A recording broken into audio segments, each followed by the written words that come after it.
नमस्कार दोस्तों, आप देख रहे हैं मैड फॉर स्टोरीज और आप सभी का इस चैनल पर स्वागत है। उम्मीद करता हूं कि आप सभी बहुत अच्छे होंगे।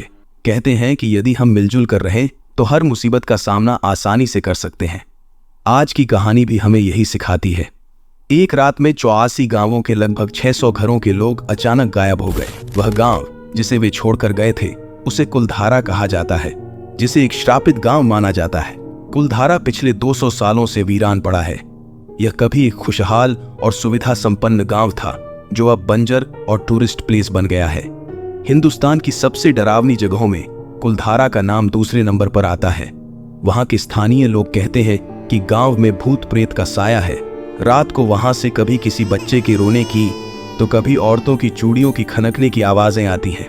कई लोग बताते हैं कि जब वे वहां घूमने गए तो अपनी गाड़ियों के शीशों पर बच्चों के पंजों के निशान मिले।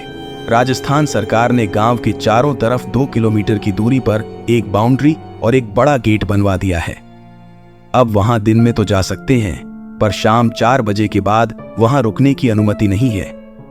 यहां तक कि रात में वहां कोई गार्ड भी नहीं रुकता। इतिहासकार भी मानते हैं कि गांव एक रात में खाली हो गया था। हालांकि भूत प्रेत वाली बातों को वे नकारते हैं। जैसलमेर से महज 18 किलोमीटर दूर कुलधारा गांव बसा हुआ है। वहां का सफर वीरान है और आपको 5-6 किलोमीटर बाद ही कोई दूसरी गाड़ी दिखेगी। जब आप वहां पहुंचते हैं तो गेट से एंट्री करते ही कुछ अजीब सा महसूस होगा, जैसे कि किसी दूसरी दुनिया में आ गए हों। गर्मियों की दोपहर में भी वहां आपको गर्मी का एहसास नहीं होगा। कुलधारा गांव का इतिहास लगभग 1281 ईस्वी से शुरू होता है, जब पालीवाल ब्राह्मणों ने इसे बसाया था। वे बहुत ही होनहार, पढ़े लिखे, रईस और मेहनती लोग थे।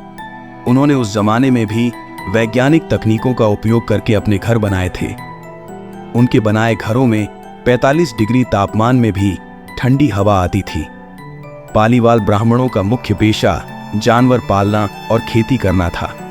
उन्होंने बारिश के पानी को जमा करने की तकनीक विकसित की थी, जिससे वे थार के रेगिस्तान में भी उम्दा फसलें उगाने में कामयाब रहे। यह उन्नत और विकसित गांव एक रात में वीरान हो गया। इसका कारण था जैसलमेर का दीवान सलाम सिंह। वह बहुत ही क्रूर था और कुलधारा गांव भी उसी के प्रशासन में आता था। एक बार जब वह गांव का दौरा कर रहा था तो उसकी नजर पुजारी की बेटी पर पड़ी और उसकी नीयत खराब हो गई। उसने लड़की को पाने के लिए कई कोशिशें की, लेकिन सफल नहीं हुआ। अंत में उसने संदेश भिजवाया कि अगले पूर्णमासी की रात तक लड़की को उसकी हवेली पर भेज दिया जाए, अन्यथा वह अपनी सेना के साथ गांव पर हमला कर देगा। पालीवाल लोग परेशान हो गए और उन्होंने पंचायत बुलाई। सभी ने मिलकर निर्णय लिया कि वे गांव छोड़ देंगे। उन्होंने कहा कि वे अपनी इज्जत का सौदा नहीं करेंगे, चाहे कुछ भी हो जाए। उसी रात सभी 84 गांवों के लोग खामोशी से जरूरी और कीमती सामान लेकर गांव छोड़ गए। जाते जाते उन्होंने गांव को श्राप दिया कि यह गांव अब कभी नहीं बस पाएगा और जो यहाँ बसने की कोशिश करेगा उसका अच्छा नहीं होगा।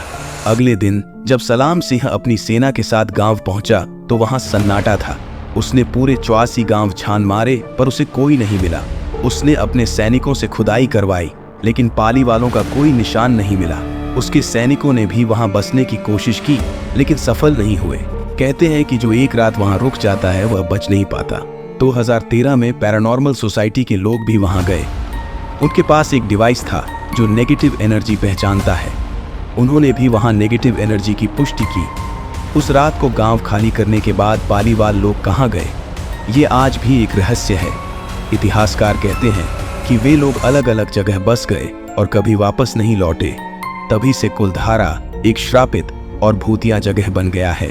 अगर आप कभी जैसलमेर जाएं तो कुलधारा जरूर घूमने जाएं। आपको खुद यह सब चीजें महसूस होंगी। ये जैसलमेर से महज 18 किलोमीटर दूर है, तो वहां जाएं और जरूर घूमें। आज की कहानी में बस इतना ही।